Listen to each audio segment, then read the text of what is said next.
Hello and welcome to December Daily. This is day 20 and I'm using once again Bree's prompt, which for today is making. And I wanted to use this spread to, first of all, to make something new that I've never done before. And I wanted to document with these photos that you just saw one of the journals that I had made for my successor at work. She bought two of my journals, which is so nice, and she bought them for two of her friends back home. Apparently one of those two friends got my journal yesterday and already opened it, and my successor was kind enough to forward me her feedback from the journal, and it was so lovely. And I wanted to document this on this spread because I'm sure I'm gonna have times in the next few months where I'm insecure about what I'm doing because I'm trying to become self-employed while doing some courses on the side. So I think when those moments come, it will be really nice to look back on this and to read the feedback that I got from my journal, just to keep me going and to motivate me, to just keep creating. So I thought this was a good way to use this prompt. So here I cut down one of the little bags I got from a colleague for a Christmas present, and I just cut out the side and ink the edges so that I can use it as my background for my photo waterfall. And so that's the new thing I'm making that I've never made before. And I did cut out the footage of me totally screwing up the first try. My paper strip was too short, and I actually glued the photos on in the wrong direction, so it wasn't working at all. But that's what these journal spreads are good for too, right? I mean, journals are great for experimenting. So now I've done it, and hopefully I will manage to do it right the next time. And even this one didn't turn out perfectly, but it kind of works, and I can do better for when I make it for someone else. But that's the good thing about your journals, it's for experimenting, even though of course you want everything to look nice and be perfect, but you gotta practice somewhere, right? So here I just cut a strip and I measured 2 centimeters for each photo. And I can link a tutorial to this down below in the comments box if you want to make your own. It took me quite a few tries to get this the way I wanted to. It shouldn't be so hard, and it doesn't look hard at all, but somehow it does have its little tricks that you have to be careful of when making it. So here I realized that you can also kind of see the back side when you pull the tab down, so I wanted to just ink those sides as well, and I did round the corners of those photos. And now I'm just pasting down that piece I cut off from the bag. And so now I'm also inking the sides of this little pull tab, and I realized I didn't ink enough. I'll have to go back and ink some more because I didn't factor in the part that you don't see at first, but when you pull down, of course, you see more of the strip. So I have to go back and ink that as well. And I thought rather than just making a pull tab, I wanted to also add something dangling down from the bottom. So I just punched a hole, and I'm now putting in an eyelet.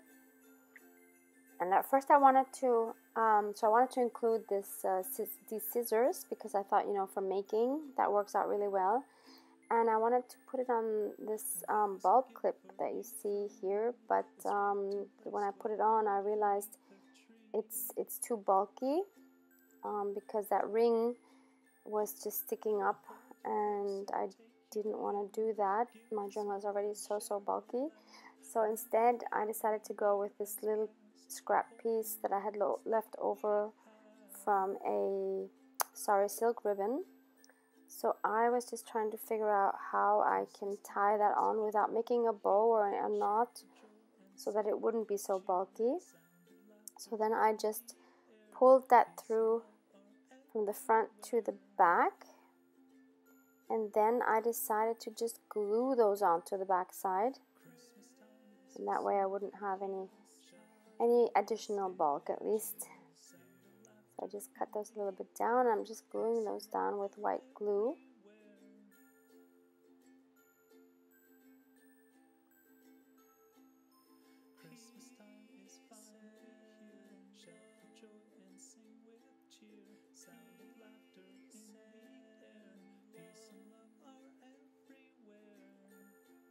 And then I realized I didn't like the ribbon to be exposed like that on the back, so I wanted to cover that up actually with some extra cardstock. And here I'm just trying out if it really works with the photos, and it's okay. It's really not perfect, but it's okay. It does what it needs to do.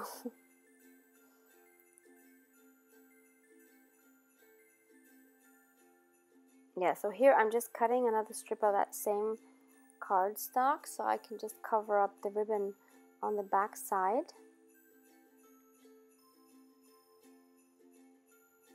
Here I'm just marking where I need to cut out the corners, and I'm just gonna stick some double-sided tape on that and stick that right on the back. I don't know if that was really necessary, to be honest, but I felt like it felt better when you touched it to pull it down, because it had a smooth surface on the back side as well. And if you do flip it up to, you know, and kind of look on the bottom side, it does have a more finished look as well. Yeah, so that was better. And then, of course, I had to somehow document the prompt, which was making. And so I took out my recollections clickable stamps and formed the word making. Decided I rather would have it stamped vertically than horizontally, but I didn't want to stamp it directly on that tab because I was afraid I would mess it up. So I decided to stamp it on that same cardstock I was using, and just wanted this torn edge look. I'm just tearing it down all the way to make it fit.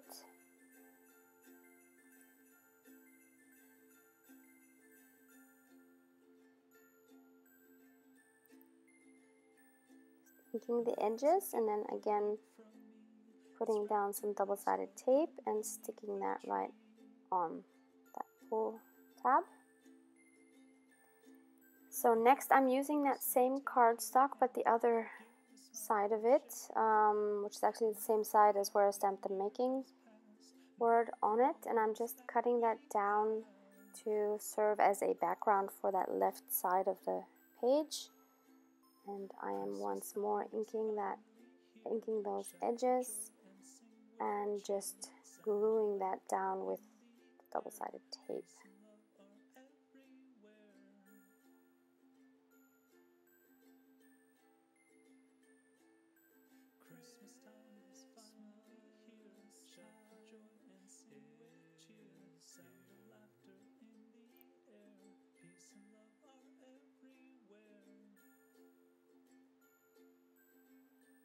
Okay, and now I wanted to stamp the date on it somewhere, so I found this rectangular scalloped punch at a local craft fair. I'm sure you can find it on Amazon or other shops, and I am using that same cardstock, just the other side again, and I'm stamping the number 20 on that. I'm just putting that on the top as a heading. And then I'm going to document the feedback that I got for these 2 journals that I made. And that is the spread for the prompt making. Hope you got some inspiration. Thank you so much for watching. Have a lovely day. See you next time. Bye.